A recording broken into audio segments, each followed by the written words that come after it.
Trump ने अपने ही सहयोगी साउथ कोरिया को बड़ा झटका दे दिया। अमेरिका ने साउथ कोरिया के साथ होने वाला संयुक्त सैन्य ड्रिल को काफ़ी कम करने का आदेश दिया है और इसके पीछे ट्रंप ने उत्तर कोरिया के नेता किम जोंग उन के साथ अपने अच्छे रिश्तों का भी हवाला दिया है। आखिर अमेरिका अचानक अपनी सैन्य कवायद क्यों घटा रहा है? क्या ट्रंप किम जोंग उनके साथ फिर से बातचीत का रास्ता खोलना चाहते हैं? और क्या इससे साउथ कोरिया की सुरक्षा पर सवाल खड़े हो सकते हैं? आइए जानते हैं पूरी डिटेल से इस वीडियो के माध्यम से। वीडियो शुरू करने से पहले अगर आप सभी लोग हमारे चैनल पर नए हैं तो हमारे चैनल को सब्सक्राइब करिए, वीडियो को लाइक करिए, एक प्यारा सा कमेंट जरूर करिएगा। हमारे साथ जुड़े रहिए वीडियो के एंड तक। चलिए शुरू करते हैं। ईरान के मामले में मदद न मिलने का हवाला देते हुए ट्रंप ने अमेरिका दक्षिण कोरिया सैन्य अभ्यास कम कर दिया है। आखिरकार जो अमेरिका है दक्षिण कोरिया सैन्य अभ्यास जो भू राजनीतिकरण है उसकी विश्लेषण ये है कि जो मुख्य समाचार है वो क्या कहता है। आखिरकार ट्रंप द्वारा अचानक सैन्य अभ्यास घटाने का आदेश दिया गया। साथ ही साथ आदेश के कुछ घंटों बाद ही अभ्यास का जो सीमित रूप से आरंभ जो हुआ था, यानी यूँ कहें कि जो आदेश में कुछ घंटों बाद ही अभ्यास का सीमित रूप से आरंभ हुआ। साथ ही साथ राष्ट्रपति और पेंटागन के बीच रणनीतिक मतभेद जो थे वो उजागर है। इसका कारण आखिर क्या था कि किम जोंग उन के संबंध ईरान संकट में मदद का अभाव था। किम जोंग उन जो ईरान को अपनी तरफ से समर्थन प्रदान कर रहे थे। साथ ही साथ इसका जो मूल विवाद क्या था तो रक्षा खर्च और वित्तीय हिस्सेदारी पर असहमति। आखिरकार संबंधित देश और पक्ष पर क्या इसका प्रभाव है तो मुख्य हितधारक अमेरिका, दक्षिण कोरिया और उत्तर कोरिया जो कोरिया इसमें जो है वो शामिल है। आखिर संस्थागत पक्ष में कौन कौन से आते हैं तो पेंटागन और अमेरिकी रक्षा विभाग इसमें आते हैं। दक्षिण कोरिया की बात करें तो अपनी सुरक्षा तैयारी को लेकर चिंतित है। यहीं पर उत्तर कोरिया की भी बात करें तो सैन्य अभ्यासों का हमेशा से कड़ा विरोध जो है उत्तर कोरिया वो कर रहा है। साथ ही निगरानी करता यानी चीन और रूस इस घटना पर दोनों जो है वो नज़र रख रहे हैं। आखिरकार ऐतिहासिक पृष्ठभूमि देखें तो 1950 से 53 का कोरियाई युद्ध बिना स्थायी शांति संधि के समाप्त हुआ था। 1953 में बाद उसके जो अमेरिकी दक्षिण कोरिया परस्पर रक्षा संधि की जो थी उसकी स्थापना की गई। आखिरकार दोनों देशों द्वारा दशकों से संयुक्त वार्षिक सैन्य अभ्यास का आयोजन किया। साथ ही साथ अतीत में भी शांति वार्ताओं के दौरान अभ्यास जो थे वो स्थगित किए गए। आखिरकार कोरियाई प्रायद्वीप लंबे समय से शीत युद्ध का अखाड़ा रहा है। यानी जो इसमें देखा जाए तो 1950 से 1953 जो था वो युद्ध का समय था। साथ ही साथ जब 1953 में देखा जाए तो कहीं न कहीं ट्रेटरी का समय था, यानी उस समय संधि की जो थी स्थापना की गई।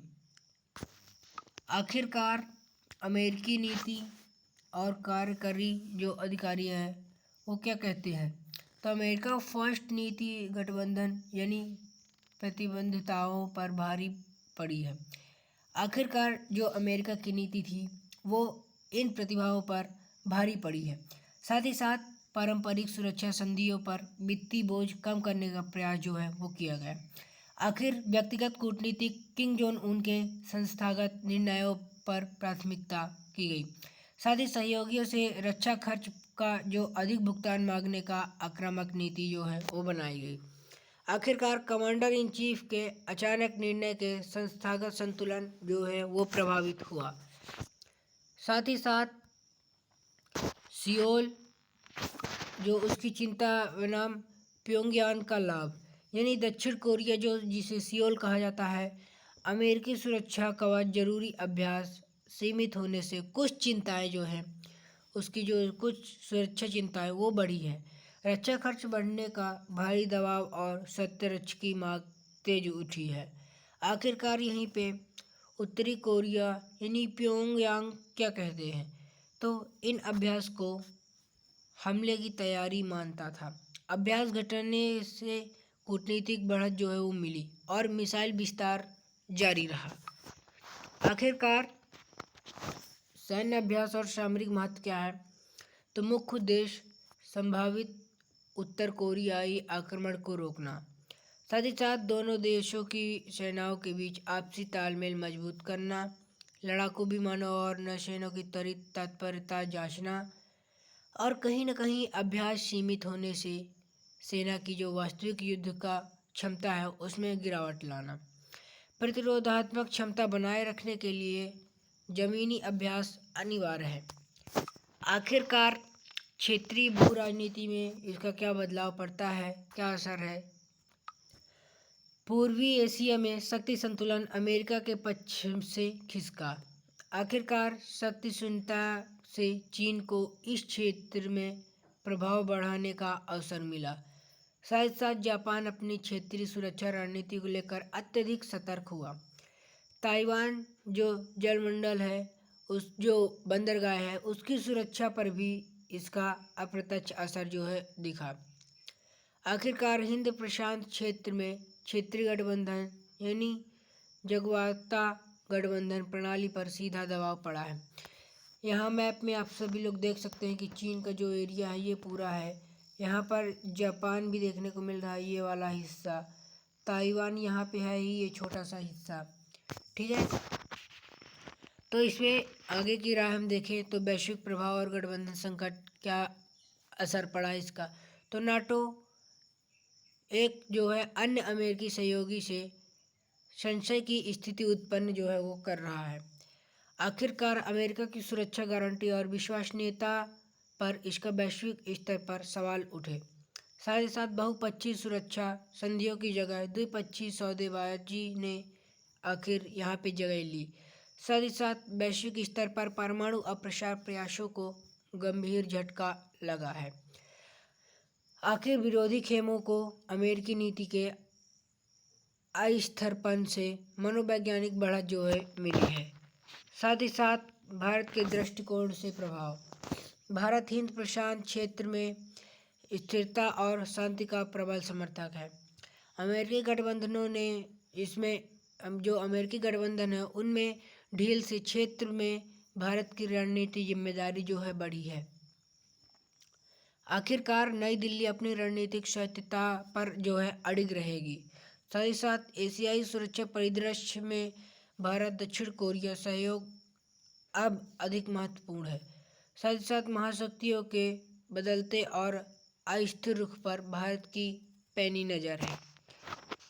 आखिर भारत जो है हर देश पर जा रहा है, हर देश पर उसकी जो है नज़र पैमानी यानी हर देश पर उसकी जो ट्रेजरी है वो जा रही है। आखिरकार यहाँ पे देखें कि पहले क्या था और अब की स्थिति क्या है, तो सैन्य अभ्यास नियमित व विशाल स्तर आकार गतिविधियों में भारी कटौती चल रही। आखिरकार गठबंधन नीति जो थे मजबूत गठबंधन हुए, लेकिन वित्तीय सौदेबाजी हावी हुई। साथ ही साथ उत्तर कोरिया का रुख देखते हैं तो सख्त सैन्य दबाव जो है वो दिया गया। कहीं न कहीं कूटनीतिक लचीलापन देखने को मिला। आखिरकार इसकी निर्णय प्रक्रिया जो थी वो संस्थागत निर्णय प्रमुख था, इसमें व्यक्तिगत कूटनीतिक प्रभावी हुआ। आखिर भविष्य के संभावित जोखिम यानी कोरियाई प्रायद्वीप में एक खतरनाक सुरक्षा शून्य का निर्माण हुआ।